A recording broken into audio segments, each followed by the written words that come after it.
Welcome to the Wired to Hunt podcast. This week on the show, I'm breaking down my first deer hunt of the 2024 season, and it was an Alaskan deer hunt. Welcome to the Wired to Hunt podcast, your guide to the whitetail woods. Presented by First Light, creating proven, versatile hunting apparel for the stand, saddle, or blind. First Light. Go farther, stay longer. And now, your host, Mark Kenyon. All right, welcome back to the Wired to Hunt podcast, brought to you by First Light and their Camo for Conservation initiative and the brand new whitetail line that came out this year. Hopefully you've heard all about it. I won't belabor the point, but you can check it out over at firstlight.com. And today, it's story time. It's just you and me. I'm telling you a story. It's one of the most unique stories that I've been able to ever share here on the Wired to Hunt podcast. And it is a deer hunt, which you've heard about plenty before, but this is a very different kind of deer hunt because this is a deer hunt that took place not in Michigan, not in Iowa or Ohio or Nebraska, Pennsylvania, Texas. Nope. I went way up north to Alaska. So today I want to tell you about why I went to Alaska, how I went to Alaska, what I was chasing, how I was chasing it, and how that hunt went down, and a few things about that location and the species up there that I think are worth knowing. So that's the game plan today. Had a heck of an adventure up there. Was up in Alaska for almost 2 weeks. Just got back the other day. And so yeah, I want to share that story with you and what I learned along the way. Hopefully, maybe inspire a few of you to explore this part of the country someday. Maybe arm you with a little bit of insight that can help you plan and execute a trip like that, and entertain the rest of you, if nothing else. So that's the game plan for today's show. A couple house cleaning items before we do that. The Whitetail EDU series, our educational whitetail series that Tony and I have been doing on YouTube, that's wrapped up. So the first season of Whitetail EDU is done. There are 10 episodes now over on the MeatEater Clips YouTube channel. So you can watch all 10 now. The most recent episodes have covered topics such as choosing Euro mounts or shoulder mounts. What's the right mount for you? Shot placement on deer. We did a deep dive on that. We did a video on calling to mature bucks. A few weeks earlier, we did one about how mature bucks uniquely travel.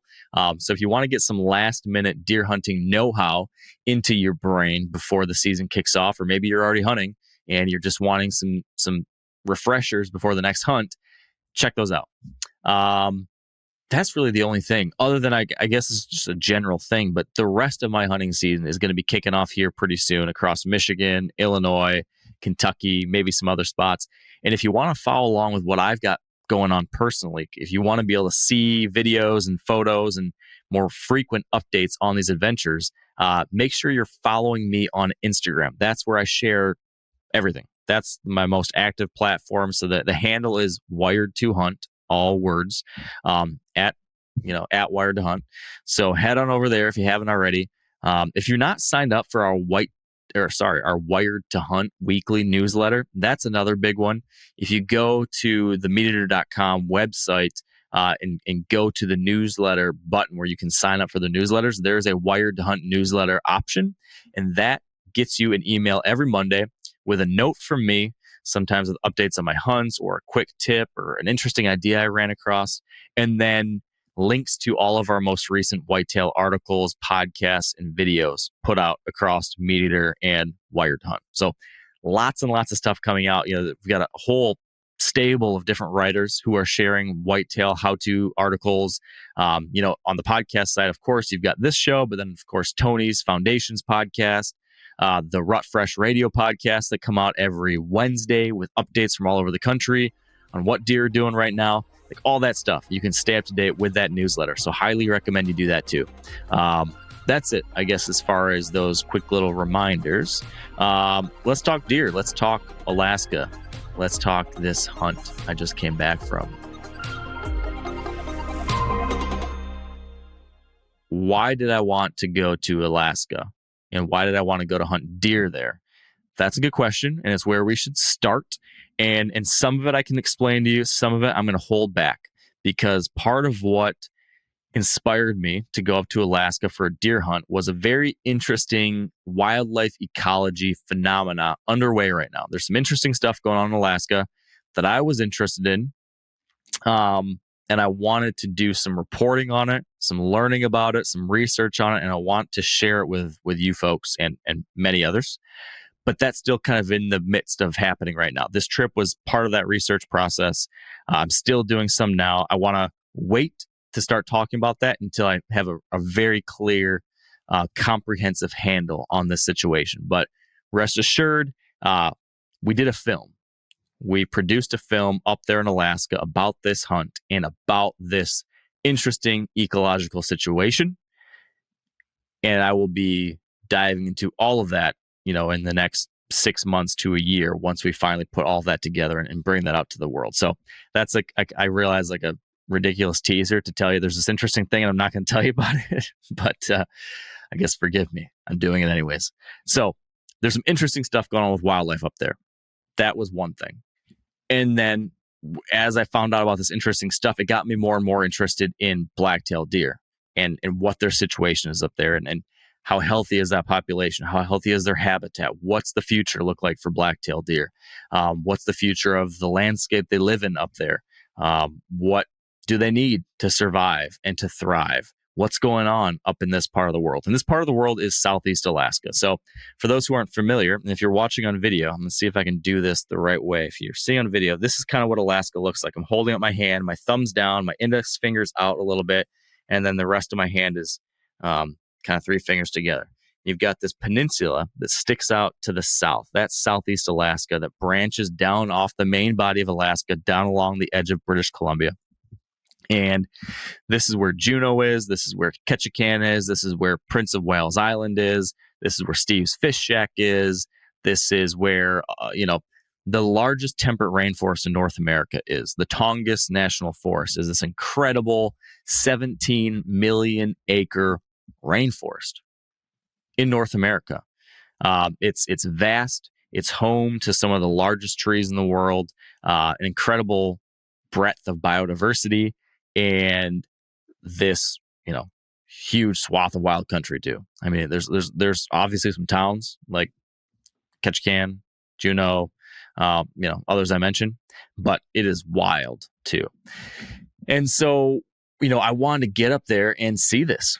I've heard Steve telling stories about this area. My buddies, Giannis and Brody and all these guys have been out there, have seen these places, have hunted deer there, have experienced the fishing there, have experienced this landscape. And I wanted to see that too. And so I thought, man, I can learn about what's going on with black-tailed deer up there. I can go see this place firsthand for myself and learn a little bit more about why this place is so important and worth protecting. Even though I'm a Michigander, I'm a guy who lives thousands and thousands of miles away.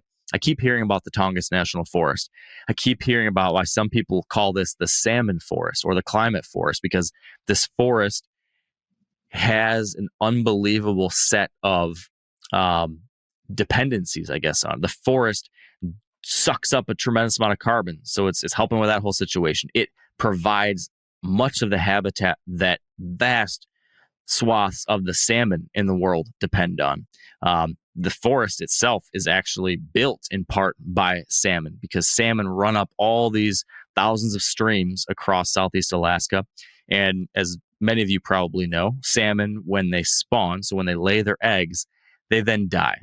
So salmon lay their eggs in these streams, deep into these islands or deep inside the interior of Southeast Alaska. Little baby salmon are hatched. They eventually get larger and then swim out of the rivers and streams into the ocean. They spend some number of years in the ocean. They grow and grow and grow and collect all these ocean nutrients in their bodies. They then, when they are going to spawn at the end of their life, they swim back up those streams to the very exact same place they were born. They lay their eggs and then they die there, effectively bringing all of those ocean nutrients back into the interior, into these forests, where then they provide the best fertilizer in the world and essentially are the nutrient source for these massive trees and forests. So it's a very, very interesting cycle that's going on there. So that's a long-winded way of saying there's some really cool shit in Southeast Alaska that I wanted to learn about and that I wanted to see. So that's what kicked all this off. I became fascinated with this idea of learning about this deer species that lives there, Sitka black-tailed deer. They are one of the 3-ish main species of deer in North America. We've got white-tailed deer, of course. Then you've got mule deer. And then there's like a couple versions of black-tailed deer. You've got Columbian black-tailed deer, which are like a subspecies-ish of mule deer. I don't even know enough about how they differentiate. I remember hearing at one point that there's basically just like a highway, and they say one side of that highway is a mule deer, one side of that highway is a black-tailed deer. But then if you go north, you get to a very different blacktail, which is the Sitka black-tailed deer. And these deer are stout and short and compact compared to their cousins down south. They have smaller antlers, darker. They live in these rainforest environments. They're native to Southeast Alaska and that region. And they're super cool. They've got these dark black foreheads, a black tail, as their name, of course, would clue you in on. And they live in wild places. Not only do they live in these rainforest environments, but they also can live up in the alpine. Kind of like the alpine mule deer habitat that some of us are used to seeing in, Colorado or Nevada or something. Well, they're up high in these peaks in Alaska too. And so I got to thinking, how awesome would it be to go see this rainforest, climb through it, get to the top of the mountains and find black-tailed deer up there. And so that's what I started exploring and researching and thinking about, which led me to reaching out to someone who has written about these topics in the past, written about a bunch of interesting things around Alaska and black-tailed deer and bears a lot. That's a guy named Bjorn Dila. Bjorn is a resident of Southeast Alaska. They're in Juneau, and one of the wildest, most wilderness-savvy mountain men I've ever met. I mean, this guy is a legend as far as I'm concerned. And we started chatting. I started asking him questions about his experiences hunting blacktails in this area and this habitat. And the guy was kind enough to say, man, why don't we just spend some time together? Let's go just hunt together. I can show you around, teach you a thing or two. And so that's what we decided to do. So Bjorn and I were going to meet up, and we are going to do a black-tailed deer hunt together in a place called Admiralty Island, which is an island just off the coast of Southeast Alaska. It's a 1,600 square mile island that is mostly designated wilderness, mostly public land, a super, super wild place, and home to approximately 1,600 brown bears. So 1,600 square miles, 1,600 brown bears. Brown bears, those are grizzlies, coastal grizzlies. Very, very big grizzlies that live on the coast, subsist in a large way by way of fish and salmon. So there's about a brown bear per square mile on this island. There's a whole pile of them. So I also had some bear questions for Bjorn leading into this trip. And fortunately, he's a guy who has a lot of experience with that, which gave me some peace of mind, because not only is he an outdoor writer and an experienced hunter, but he's also been a bear viewing guide, which led to some very interesting stories where he was part of a company where he would take people out to go experience brown bears relatively close. And then he's also a guy who natural history documentarians, so the people who make shows like Planet Earth or One Planet or all the Netflix, BBC, National Geographic animal documentary films and shows, they hire Bjorn to be the guy who goes, sets up all the logistics and who guides them safely to film bears and that kind of stuff. So the guy knows how to handle himself in big bear country, and made it so I felt, comfortable exploring a new place in a density of bears that I'm not used to. I spent a lot of time in grizzly country down the lower 48, but this was just like another level. So Bjorn was great to make sure I was on the right program, and then just the stories he has. I couldn't get him on the show this week, but he is going to come on the show sometime this fall or this winter, and we're going to talk about some of this stuff in more detail with him because he's fascinating. He is, for lack of a better term, just legit. Like, he is one of the most legit wilderness, I don't know how else to describe him. Wilderness savvy, The dude has done some wild stuff, and I want you guys to hear about it at some point. He's also a phenomenal writer. I'm going to plug one of his books right here while we're talking at the beginning. This book, A Shape in the Dark, Living and Dying with Brown Bears. I don't care if you never plan on going to Alaska. If you have any interest in grizzly bears and brown bears, if they fascinate you or they terrify you, or you just think they're really cool, or you want to hunt them someday, or you just want to see them, or just want to learn about them, this is an excellent book about brown bears and the history of brown bears in America and his many, many crazy stories with them. It's just really well done. So go buy that book right now. Highly recommend it. A Shape in the Dark. Okay, so Bjorn's the guy who I spent time with. That's why I spent time with him. Admiralty Island is the place that I went to. At the beginning of the trip, I went and spent some time with a biologist with Alaska Fish and Game, talking about this ecological phenomena that I'll be sharing with you guys at a later date. I went and hiked and checked out a massive glacier from the Juneau ice field to see some stuff going on with that glacier, which was really interesting and eye-opening to see. That was cool. But all of that was kind of the preamble to the actual hunt. The plan for the hunt was that we were going to fly in a beaver, I think it was Super Beaver, this one was called, from Juneau to Admiralty Island and get dropped off at a lake there. And then from there, we would load up our backpacks and spike out, make a spike camp up in the alpine on top of a mountain.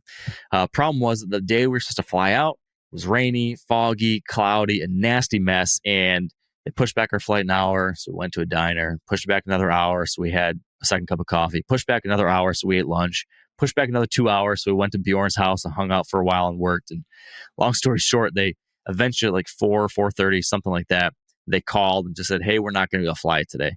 We're going to try again tomorrow. So that was a bummer, but my camera operator, Colin, and I went and went fishing, went for a hike. So that was cool. Made the best of our off day. Saw some beautiful stuff. Saw hundreds and hundreds of eagles, all these bald eagles congregating around this river where all these salmon were coming in. If you've never been to the Pacific Northwest, especially to Alaska or British Columbia, where we still have salmon runs, just this incredible flow of life in and out of these river systems is just unbelievable. You have to see it and experience it. The fecundity of it, I guess, is just so alive. There's so much going on. You're like seeing the world, like Mother Nature, playing out right in front of you in a very tangible way. It was just very, very powerful, I guess, to see that. That's neither here nor there, not related to the deer, but that's something I kept seeing over and over again. That just kind of took my breath away. Anyways, the flight got delayed 24 hours, but luckily the next day, even though it was pouring rain, they said, hey, we can do it. We're going to give it a shot. So we kind of raced to the plane. It's a float plane. We load everything up in the rain, hop in the plane. I'm in the front seat, takes off. I'll be honest, I was a little bit sketched out because it was still pretty darn cloudy and windy and rainy. I'm thinking, how's this guy going to get us there? Because these guys fly by sight mostly, maybe entirely, with these guys. And we were at times like close to flying blind, and then you come in and out of clouds, and he's weaving his way across like gaps in the mountains and over water bodies where there's a little bit more visibility. But it was also really cool, beautiful. And we did make it to the lake, dropped us down at the lake, and there was a Forest Service cabin there that we had rented as like a backup base of operations. If we couldn't be in the alpine, or if we needed to have somewhere to keep stuff dry, we'd have this little one-room cabin. So we had that, and we got dropped off, but the weather got worse and it got socked in, and based on the forecast, it looked like the rest of the day was going to be like that. So we decided to kind of unload, reorganize, chill at the cabin that first day, do some fishing. There was a lake, like I mentioned, and then a really cool creek coming out of it. So we fished and caught a pile of coastal cutthroat trout, which was a lot of fun. And then the next morning, the weather was supposed to clear, and we would be able to hike up the mountain, up into the alpine, and actually start the deer hunt. So we did that. The next day, got up, loaded everything in the backpacks for like 3-4 days up there in the mountains. Had to take a boat. We had like a little John boat and a pack raft that we had to take across the lake to the side where this mountain was that we were going to hunt. unloaded, and then started hiking. And, the crazy thing about this place is the terrain and the actual vegetation is just so different than anything that I'm used to deer hunting, of course. The vegetation is the biggest thing. Like I mentioned, this is a rainforest. This is an absolute jungle. And so you'll go through some stretches where it's just open timber, like big old growth timber. And that's beautiful and not so bad to get through, except for the fact that there's dead trees everywhere. And so you're constantly going over deadfalls and you're constantly falling into holes, because if you can imagine like a 1,000-year-old forest with all these dead trees falling down and slowly rotting away from all the moisture, you get just like a spongy floor everywhere, and you'll fall through that floor sometimes because it's rotten wood. So sometimes there would just be like a little bit of moss covering a hole or a thin veneer of rotten wood. And then as soon as you step on it with a heavy backpack on, you fall through. So you'd be hiking and walking, and then all of a sudden, poof, it's like you're post-holing in deep snow, but you're just falling. So that was interesting. And then you get to other spots where you didn't have the old trees. You had like younger growth spots where sunlight came in. Then you had like the low underbrush, just absolute nightmare jungle kind of situation that you're bushwhacking through it. There's no trails here. So we're just bushwhacking, finding our way through this stuff.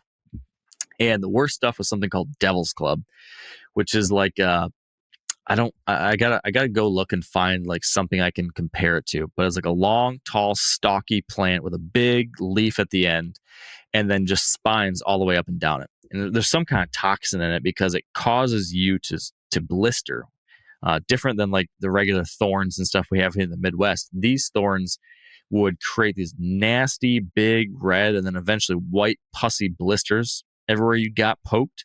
And I got them all over my hands. And if you're watching the video, you can still see like I've got these blood blisters all over my hands that are just kind of the remnants of them. There's one right there.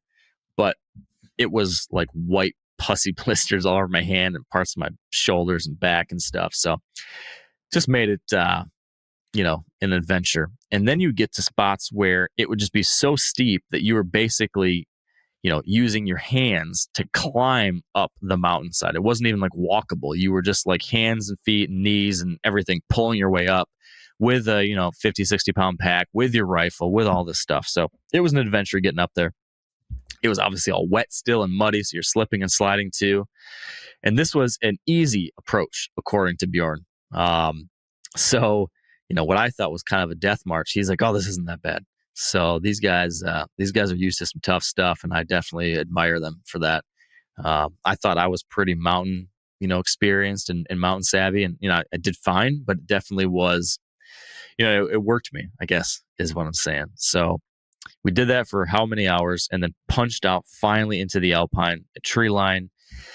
And then you're going up big like rock faces and shale slides and avalanche chutes and different stuff. So now we're like up in the mountains, and we come finally up this steep cliffy side and get over top, and we get into this final like alpine plateau, and right away see deer. There's like 2 little does and a spike buck, and my first black-tailed deer of the trip. So really cool to finally see them. Just beautiful deer. And I don't think they saw us, or if they did, they just weren't too terribly concerned. And that was one thing we found, was that, this is one of those kinds of places and one of those kinds of hunts that, because of how hard it is to get there, they just don't see many people. So I do think that the deer were a little bit forgiving of our presence, definitely forgiving of our presence compared to like whitetail deer down here, where if they see you walking across an opening, like they're gone. These deer, like if they saw you walk across an opening, some of them, at least the does, would just stare at you for a while and think like, what's that about? So that was an interesting difference there. Just, totally different set of, just they've learned different things over the years, right? They have not been exposed to humans over and over and had negative interactions with them. So we get up there, these deer eventually move away. We go find a place that's got water and kind of hidden from the rest of the cliffs and mountainside that we can get hidden away and set up tents, set up our camp.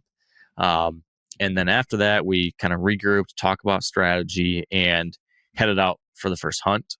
The name of the game for this kind of hunt was that we would get high. I kind of approached like a mule deer hunt, I think, in that we would get up high, and glass and check different bowls. Like we're going to the very summit of this mountain, and there's all these different like hanging valleys, like these different glacial cirques, I guess, these bowls coming off of the different 3 or 4 different sides of the mountain. And then you can get to the summit and then walk one direction, peer down to that bowl for a while, and then walk another 50 yards to 100 yards to the other side, and peer down there and walk 50 yards in the other direction and peer down that side. And so you could see all these different little valleys. They were still all above tree line, and there was different groups of deer in every one of those.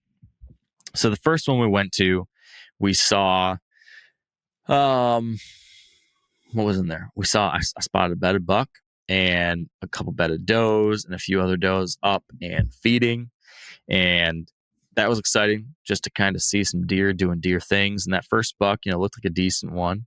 I spent some time talking to Bjorn about what I should expect as far as the deer herd up there, as far as like what's a deer you should take. And Bjorn was very much like, if you see antlers, shoot, because you're not guaranteed anything up in these places.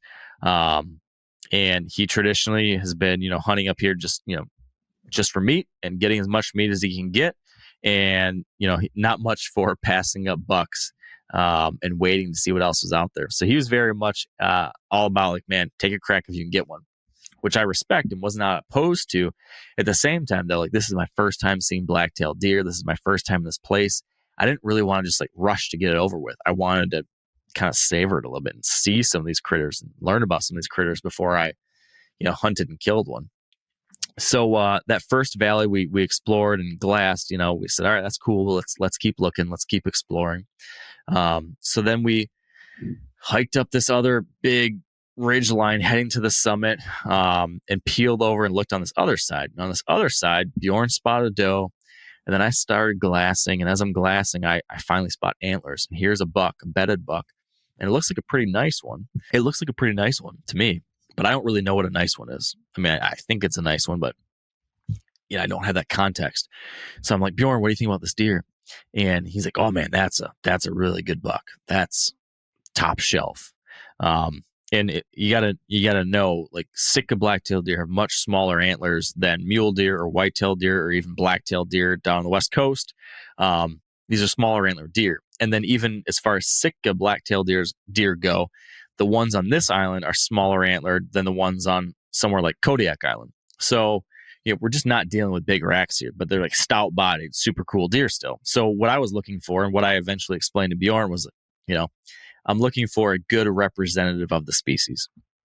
So Bjorn's like, yeah, man, that's a good one, but let me just peek over this last little bowl and see what else is there. So I sit there with a digiscope. I start filming this buck. He's, I think in Michigan, we would call him an 8-pointer or a 9-pointer. These guys were calling him like a 3x3 because they subtract the brow tines and make it all confusing. But it was a cool buck. Bjorn comes back eventually after I watched this deer for a while. He says, man, there's like 4 or 5 bucks on the other side, within 250 yards. So maybe you should go take one of those. I'm like, well, but what about this one? He's like, well, yeah, they're probably smaller than that one. I said, well, I'm kind of falling in love with this deer. I've been watching him, and like, really cool, wide, big brow tines, obviously a big body. So we kind of think about it a little bit and then decide, hey, you know what? They're separate. Like, they're in different bowls. I could stalk and try to hunt this deer. And if I blow it, I could always go back to the summit and go to this other group, and hopefully they would still be there. So that's what we ended up deciding to do. To get around on this deer, we had to drop down off the summit and do a big wide stalk, like a big loop to get downwind and behind him, and then to try to be able to creep in and get an angle and come over the crest of the mountain to be able to see him, because he was bedded down next to a patch of pine trees. And so I kind of, looked at stuff as best I could. I took some pictures to try to identify, like, to have like reference points visually, so I could remember, okay, that's what this bush looks like. That's where he was. I used Onyx to try to look at the aerial view and try to match up the aerial view with what I thought I was seeing in front of me. And then I tried to mark where I thought he was on the map. So I tried to have all these different reference points so that when I when I circled around and relocated, hopefully I could find him again. So we get over there after that big hike around to get there. And as I'm creeping into where I think I should be able to see him, I spot other deer. And what ended up happening was that there was a whole bunch of deer in between me and him that I never saw earlier. I think there was, 5 does, 2 or 3 little forks, a bigger, like 6-point buck, bunch of deer in there. And basically, one of them had me kind of pegged, and the others, I was worried like they're going to see me if I moved any more, and I could never get an angle to see this big buck. So for a while, I just laid on my belly until it seemed that those deer were calm again. And then I realized, all right, I gotta reposition, do something different here to try to, get closer or get an angle on the big buck without those deer seeing me. So the new plan was to belly crawl backwards out of sight and then do another loop back behind this set of pine trees and then try to come in like right above where that big one was. So we try to do that and make the move, me and Bjorn, and then we're followed by Colin, who is our camera operator, who is also an awesome guy. He's produced some really good films. This is an aside again. I'm going off another one of my tangents, but I want to plug him because he's produced some great work. He just had a tremendous film called School of Fish that is exploring the salmon situation up in Bristol Bay. Would highly recommend checking that one out. If you want to learn more about the Tongass National Forest, he had a great film called The Understory. I'd recommend that one. So those are 2 pieces of work that would definitely suggest you check out from Colin. So great dude, great camera operator, cinematographer, photographer, whatever you want to call him. So he's with us too. So we do this second loop, get into these trees, trying to edge our way out to try to see something. And again, I get into a spot where I can't get around them enough to see down to them without this other group of deer seeing. So I'm kind of stuck there, edging forward a little bit every time that these other deer look away, but it wasn't a good situation. And I just kept thinking to myself, like, I want to push forward to see this buck, but I just don't see how I'm possibly going to be able to pull that off without him seeing us or without them seeing us. And then as I'm kind of debating that in my head and thinking, like, is there any third option? I hear bump, bump, bump. You hear kind of like leaping away. And I look over at Bjorn, and he like points down beneath us and like mouths it like there's a deer running away. So in that moment, I was hopeful that wasn't the end of our hunt and the end of our stalk. But what I found later over the course of like the next hour as I continued to try to slowly squeeze or slip my way up there was that I had ended up stalking him because of having to take this second, like 2 different loops to try to get different angles. I'd ended up getting much closer to his bed location than I realized. And I think what ended up happening is that we ended up getting within like 70 yards maybe of where he was bedded. And I think that our wind dropped or swirled enough that it spooked him because we hear this deer run off, one solitary big sounding deer, and then all the other deer look over in that direction, and then they just stay latched on that area for like half an hour. And they didn't spook off, but they just kept staring over there. And then finally, after 30 minutes or whatever it was, they finally started like moving off. There's like the one bigger buck in that group, which maybe, he had a much bigger body than the other deer, so he might have been mature compared to the others. I was still like trying to figure that out. He moved off, and then the 2 or 3 other little forkies moved off, and then the does slowly over the course of like 10, 15 minutes, all kind of followed him away. And then I got up and moved and tried to look where he was, but there was no deer there. So blew that first stalk, which was disappointing, but at the same time, it was really cool to see a bunch of deer. It was fun to have my first attempt at one of these deer. And it was, especially nice to know that there was a backup option. There was a fallback plan. So we regrouped, talked about what happened, and then, decided, hey, let's try to go back to the summit of the mountain, hike back up there, and get over to that other bowl and see if those other bucks are there. So that's what we start doing. But up to this point, I should point out, it was cloudy and rainy all the day prior. And then as we were hiking up the mountain in the morning, it had started to clear up. So everything was still muddy and wet, but at least it wasn't pouring rain anymore. And then by the time we got out to the alpine, it had cleared up enough that we were starting to see the mountains around us and we could see sunshine, and it ended up getting really nice. So it was very pretty and open and visible for that first stalk and for, when we first went to the summit. But now we're hiking back to the summit, and now clouds roll in, and it's like you're completely socked in, like you're in a cloud. So my worry as I was hiking up there was, did I just blow my only opportunity to be able to see deer even? Like, are we going to be stuck in this stuff for the rest of the day and the rest of tomorrow? Because we missed a day of the hunt because of the flight, our hunt time was now significantly shortened. Because not only did we get our day of flying was pushed back 24 hours, but then when we finally did get here, we had to wait another day because the weather was too bad to get up into the mountains. So, I was working with much less time than I originally thought I was going to. So we're hiking up, we're in the clouds. I'm worrying a little bit about, what's going to happen now. And we hike up, get to the top of this mountain. It's like a knife edge ridge, very thin ridge that we're climbing at this point. And we get to the spot where I see these big, deeply imprinted round tracks on this ridge. And the ridge, like the tops of these mountains, is like tundra, what you would imagine tundra, like lichen and moss almost on the surface of the soil. And I asked Bjorn, like, so what's this? And he explains something that is one of the absolute coolest things I have ever seen out in the natural world. One of the coolest things I've ever seen. This was something that he called in what is known as a grandfather trail. And a grandfather trail is a spot on these knife edge ridges throughout Alaska and maybe other brown bear territory where brown bears will step into these footprints, the same footprints, year after year after year. So imagine like seeing bear tracks, right? If you were to imagine the path of a bear, and you would see each bear track in the dirt or the mud, but instead of it being in the dirt or the mud, it is pressed like 12 inches deep into the moss, into the mountain surface, into the soil, but like a foot deep, and just like perfectly laid out tracks. So it's not like it's a trail. It's just like track, but 12 inches deep, pressed into the surface. And what these bears do is they step into those prints every year and they push their paws down there and they leave scent deposits. I'm imagining it's kind of like a buck making a scrape. They're leaving a chemical signature, a message of sorts to communicate their presence, their dominance, anything else like that.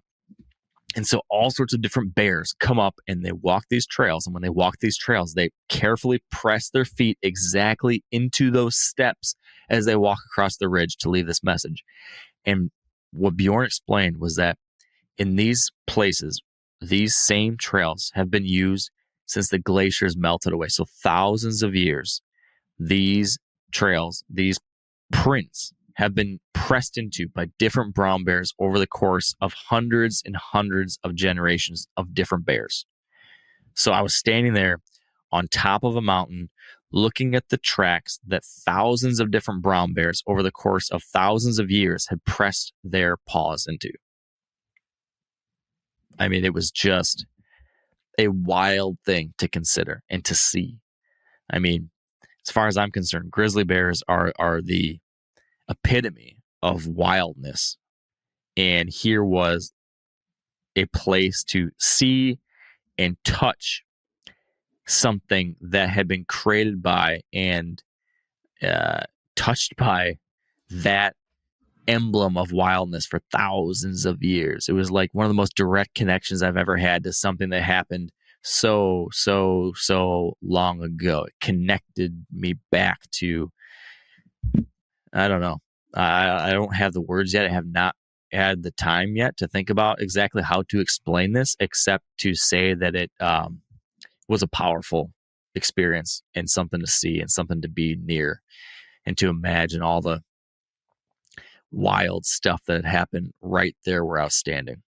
So very cool moment. And I kind of was talking to Bjorn about this. I'm like, man, like, this is one of the coolest things I've ever seen. And then he says to me, well, what's also really cool is that there's probably still some bucks on the other side of this cliff. So maybe we should go check that out before it gets dark, which was a good point.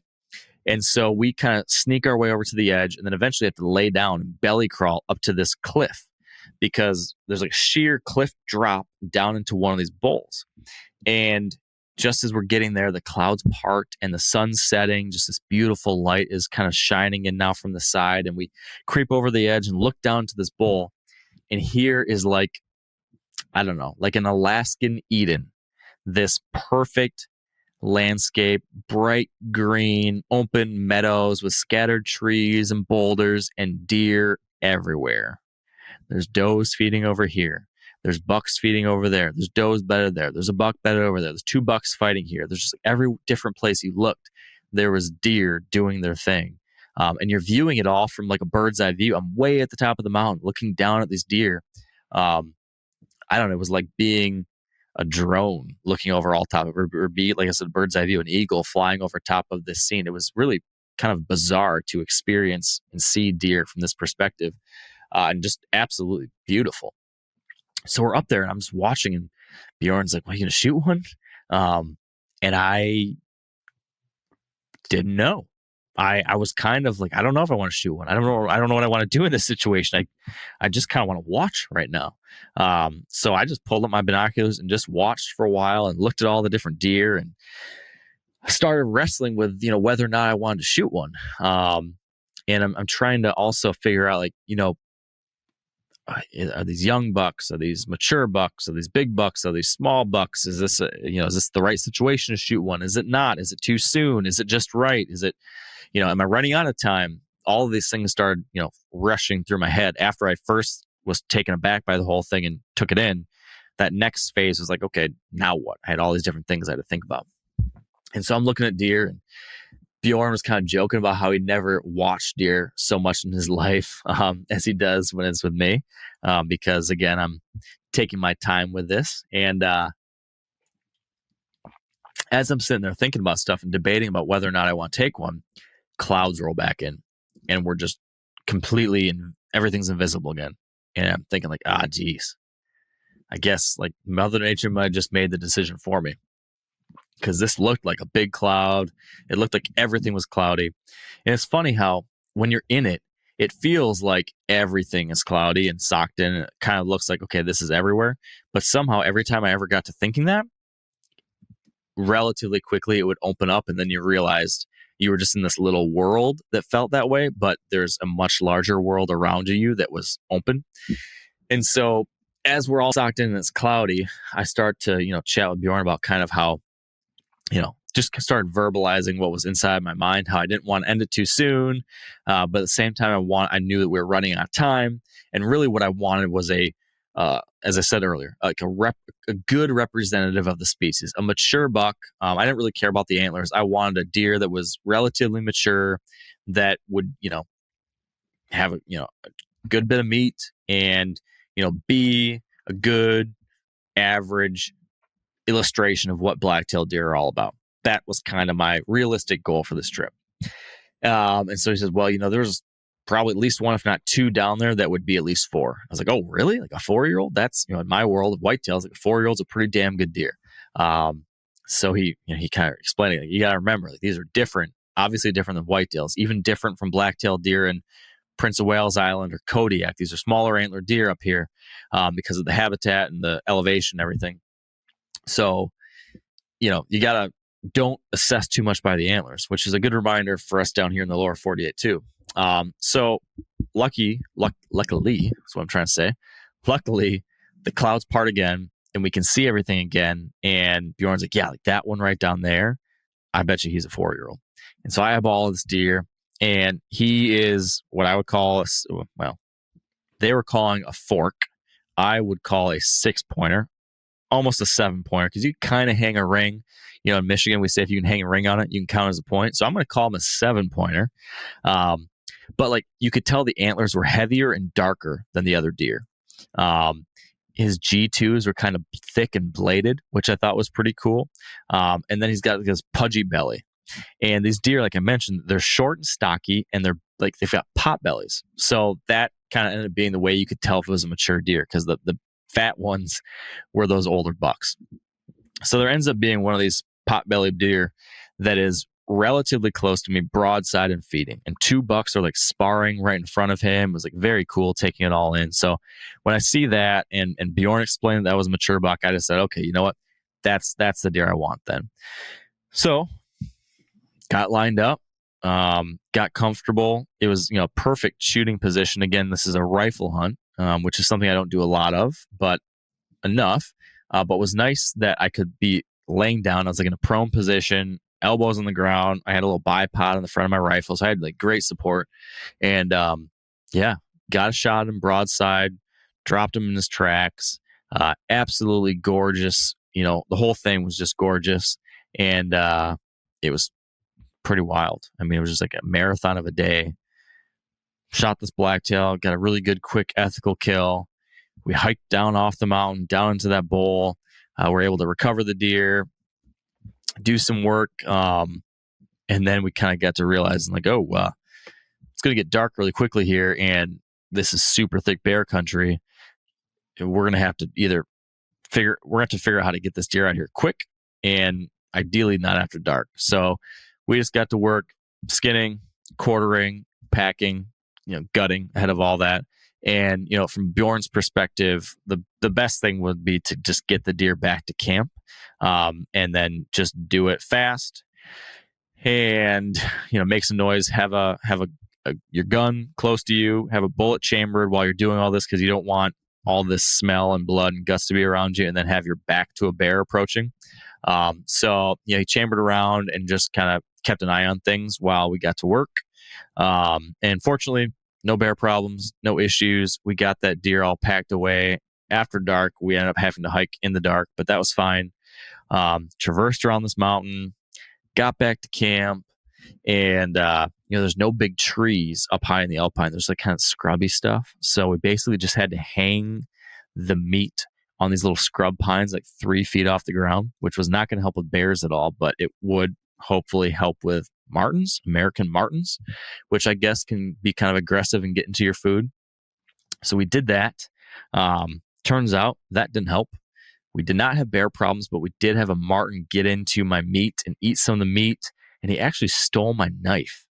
I had a Montana knife, like one of their ultralights that has the handle wrapped in paracord, and I'd use that to gut my deer. So that paracord had soaked up a lot of, just blood and bile and who knows whatever else, just liquids and stuff. So I'm sure it smelled really bad, and there's some dangling cord off of it. So instead of putting that in my tent or something, I just left it there with the meat on the ground, because I didn't want that in my tent and attract bears. So the next morning when I go over there to check the meat, not only was the meat bag chewed up, but my knife gone. So my assumption is that marten took it, dragged it off somewhere, and it's hidden underneath some bush or in a hole or something. But we actually found the marten up in the tree over top of us, just hanging out there watching, which was interesting. Cute little critter. But that was the hunt. The next morning, we actually hiked back up to the summit because we had a little more time that day. Hiked up there and just glassed that bowl and watched to see if a bear would come on the gut pile. Nothing did, but we saw a bunch of deer still in there. So got to watch some more deer, have some good chats. Got to check out that grandfather trail again. And then that afternoon did the hike down the mountain back to the cabin. And that was a death march, because now I've got a full deer on my back. Bjorn actually shot a deer that morning too. So Bjorn had a deer on his back and all of his backpacking and hunting gear. I had a deer on my back and all my backpacking and hunting gear. So heavy packs, going down this super steep, wet jungle mountain. Every step you're like falling down in something or tripping on one of these bushes, your gun's getting caught up in the devil's club and hanging up on things. It was just kind of it was a trip, but made it down, survived it just fine, grilled up some backstrap and heart on the open fire that night back at the cabin. Told a lot of good stories. Colin and Bjorn had a lot of fun stuff to share from their previous adventures. And it was just a hell of a trip. Great experience. I learned that, there's some things about deer that, like, deer are deer, right? Like whitetails, blacktails, mule deer. There's some things they share in common. Like they live by their noses. That was a big one, right?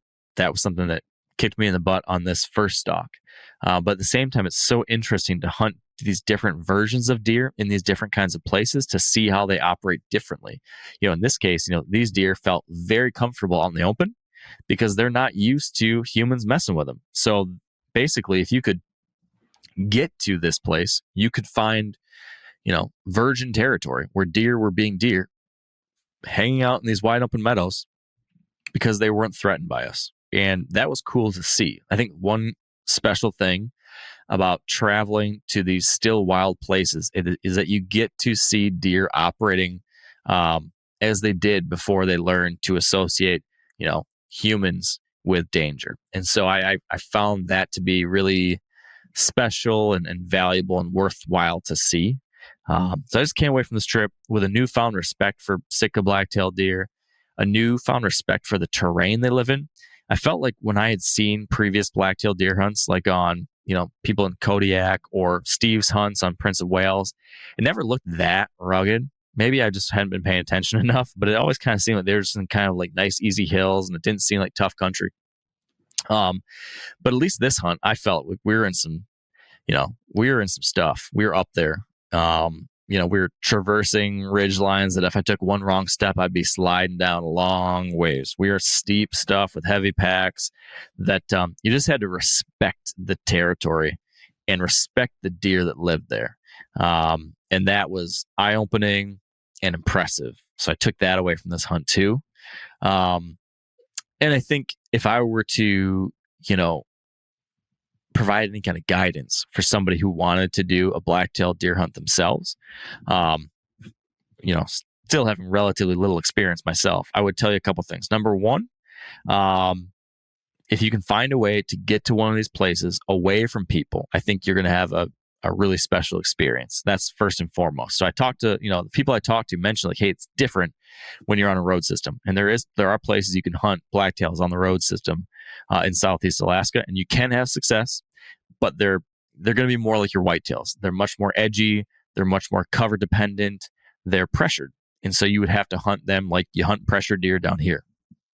But if you can find a way to get a float plane trip or a bush plane and get dropped off into one of these places, and yet that does take some extra money and resources and time. So that's not realistic in every situation. But if you can get some buddies together and pool some money to get that and go into one of these places that's really off the beaten path, even if it's just once in your lifetime, to see these deer in their natural environment doing the things they were doing 300, 400, 500 years ago, it's as far as I'm concerned, worth seeing once. And maybe it's not blacktail. Maybe you are going to do one hunt like this in Alaska or Canada or somewhere.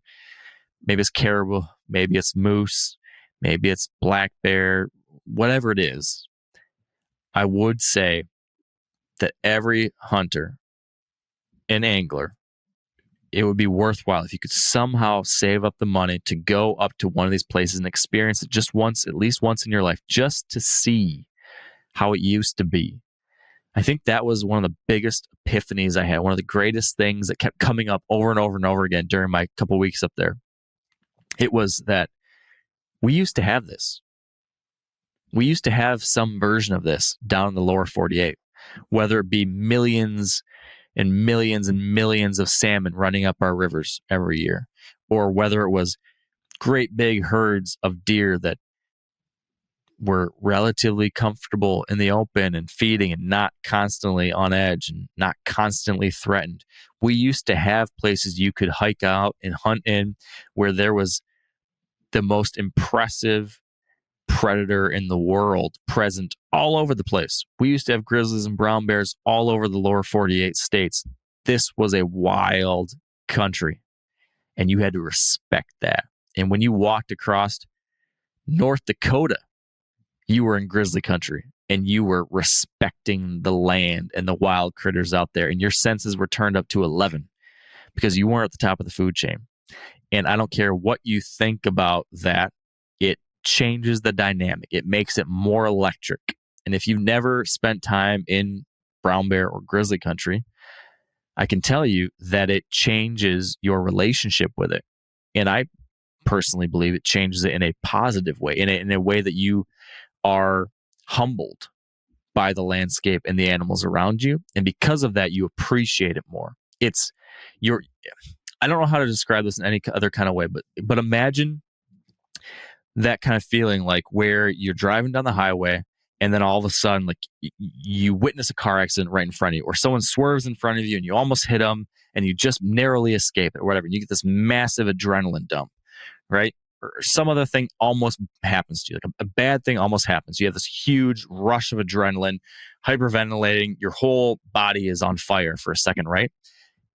For many of us in those moments, your memory, it goes into hyperdrive, or you almost go into a slow motion where like everything is clearer and crisper and you remember it all. It like imprints into your brain so perfectly. You can remember those moments as if they were yesterday, as if it was a movie playing out in your mind, right?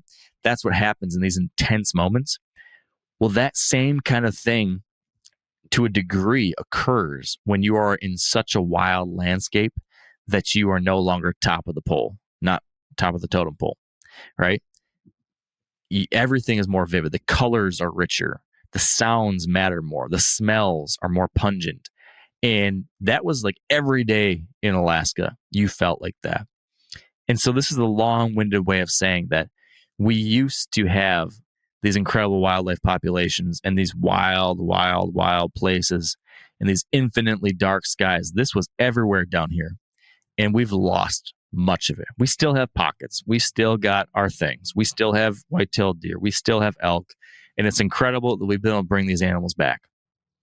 But it used to be so much more. And you can still experience it in British Columbia or Alaska or the Yukon, different places like this. And I think it's worth seeing and worth remembering.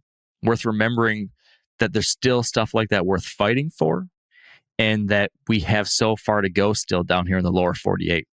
Like there's this risk of shifting baseline syndrome, which we've talked about before. But basically this idea is that every one of us, when we're born and we're kids and we experience the natural world, we kind of set our baseline of what wild is from what we experience as young people. So what my wild was is what I experienced in the 90s and early 2000s. That felt wild to me. Those levels of wildlife, that felt good to me, right? That was my baseline. And if I didn't know anything else other than that, I might think, well, that's how it used to be. Those are the good old days. But I wouldn't know that 50 years prior to that, or 80 years prior to that, or 150 years prior to that, things were so much different, maybe so much wilder, maybe so much more undeveloped, so many more animals. That baseline keeps changing, and we keep accepting this new baseline because it's all we've personally ever known. So our new normal, though, might be god awful compared to what the normal baseline was for someone 20 years before, and 20 years before, and 20 years before. And so by going up north to this place that was still relatively untouched, it was kind of a resetting of the baseline for me.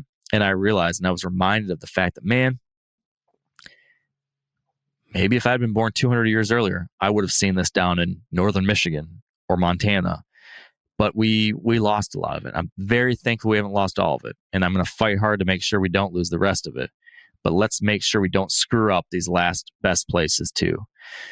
And I think it'd be worth, like I said, everyone having that experience at least once. So that's one thought. Second thought, Southeast Alaska is wet. That's no surprise. That's not news to anyone's ears. That's been said many times before. But it's one thing to hear it. It's another thing to experience it. Make sure you've got really good rain gear. Make sure you've got rainproof boots. I brought waterproof leather boots, but I also brought knee-high rubber boots based on Bjorn's recommendation, and I ended up wearing those a lot. Just like in day-to-day life around the camp, around Juneau, fishing, like was almost always in knee-high rubber boots. And a lot of guys do that there. They're wearing their extra toughs. And now I understand why. So definitely bring rubber boots.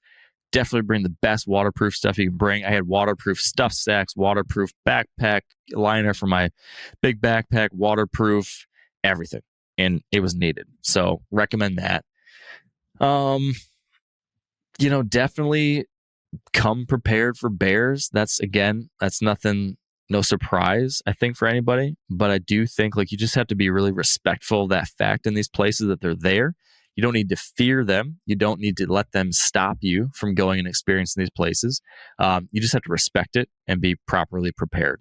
And if I learned anything from Bjorn, it was that you need to be prepared for all circumstances, but also understand that they don't want to mess with you 9.9 times out of 10. Read their body language, talk to them, avoid them if need be.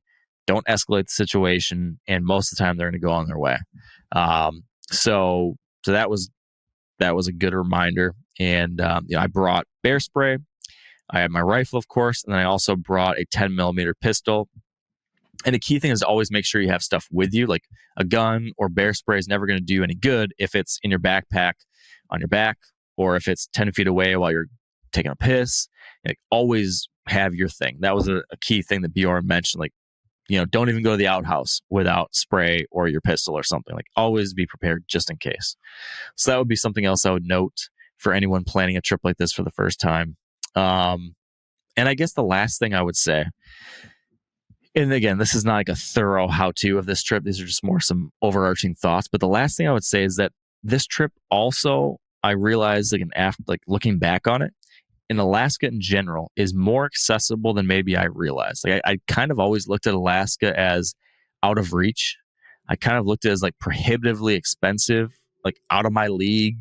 And by doing this trip, this is my second time to Alaska, and the most I've been involved in like planning logistics and doing stuff myself. I kind of realized that it's not that much different than planning any other kind of big trip like this, like whether it be going to the Rocky Mountains for the first time or going on a camping trip to the Grand Canyon, whatever. Like, there's planning, there's logistics, there's definitely things you need to have, in order. And it definitely is an investment in some travel costs, but not disproportionately more than those other things. Like a plane ticket up to Juneau was no different than if I wanted to take a plane ticket to California or something. So I definitely came out of this trip realizing that I could do this more often, and I could take my family there more often. Like, this is not out of my league, nor is it out of yours. And as I said a few minutes ago, I think my big thing is see it at least once, experience it at least once. It's your country just as much as it's anybody else's. And it is an unbelievable gift that we still have places like this. If we're going to keep places like this, we need to experience them so we can care about them and know them enough to continue that fight. So that is kind of where I end on this whole thing. I'm looking forward to getting back up there. I'm looking forward to continue to follow what's going on in Alaska and caring about the issues up there in Alaska, just like I care about things down in here in Michigan or Idaho or Montana. A couple things worth noting. If you are ever interested in going on a black bear hunt in the Tongass National Forest, or a deer hunt like this, or if you want to go salmon fishing, or do any of these things that are down there, where it's just incredible opportunities for this stuff, pay close attention to what's going on with the Tongass National Forest. Like I mentioned, this is an incredible place, 17 million acres, I believe. But it has been to varying degrees at risk. A handful of years ago, the previous presidential administration had removed the roadless rule protections from 9 million acres of this forest. So more than half of the forest lost protections that had been placed on it several decades prior that kept this place from getting clear cut, that kept this place from getting new roads punched into the last few places that don't have roads. This is one of our last best wild places, and so they had placed these roadless rule protections on it in the early 2000s that would protect those areas that had not yet been carved up and clear cut, because a lot of it had. And in those places, there's all sorts of like ecological ramifications and downsides. For example, in the places that were clear cut, which again were big chunks, what happens is that you clear cut a forest, and down in the whitetail world, when we think about cutting trees, we think about benefits to wildlife. And there are some immediate benefits when you cut trees, in that you're getting sunlight to the ground and new growth, right? But clear cutting, especially in forested ecosystems up here, up north especially, has, trickle down effects that are not so good. So in the immediate couple of years after that, you would see better food available for black-tailed deer.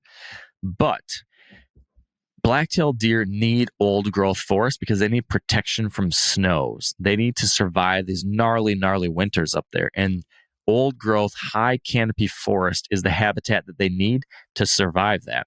Now, what happens is that when you get these clear cuts, they lose a bunch of their wintering habitat. So that's bad, but they do have some food.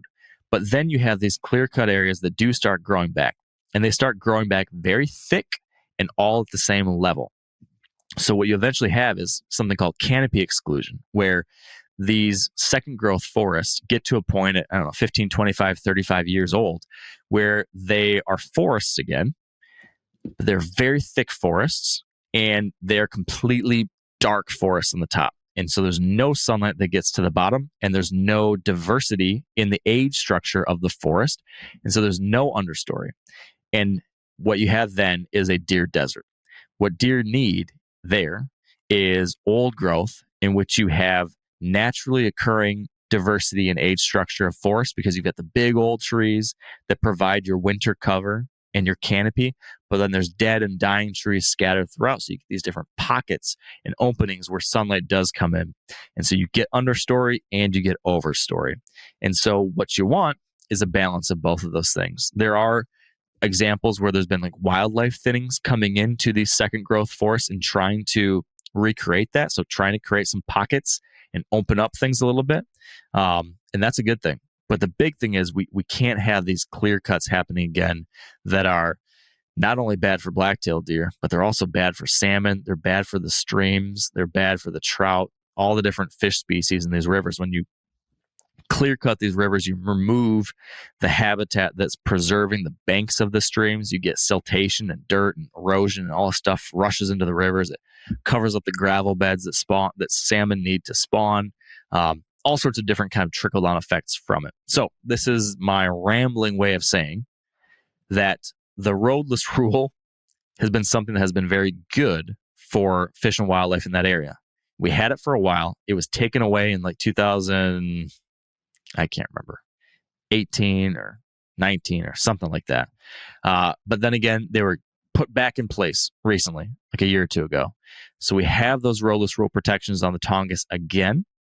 There's work being done to have better habitat for deer and for fish. They're doing some of this wildlife thinning work. They're trying to find ways to have some level of timber harvest because, hey, we need some logging. We need jobs. We need that. We need managed habitat for wildlife. That's a good thing.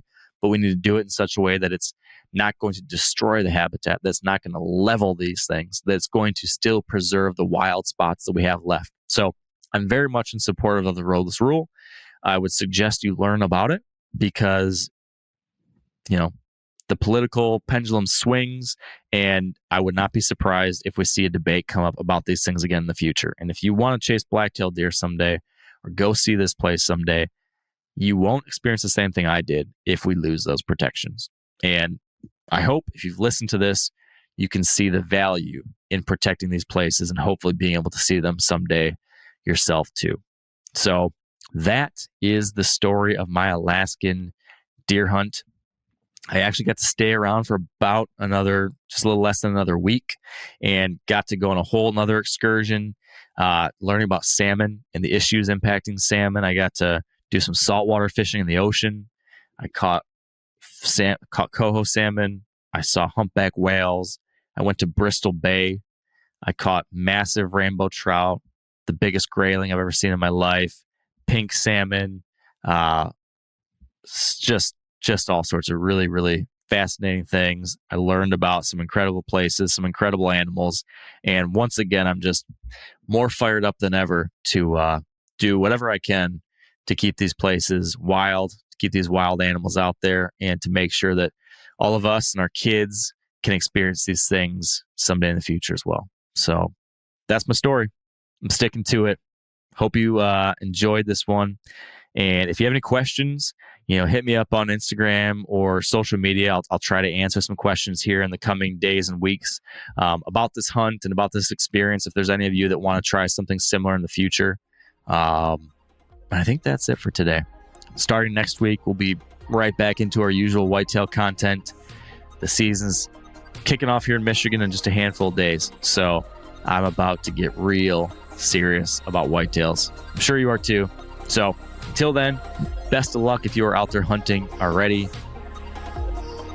Dot your I's, cross your T's if you're getting ready for the season to start here in a couple days. Shoot your bow.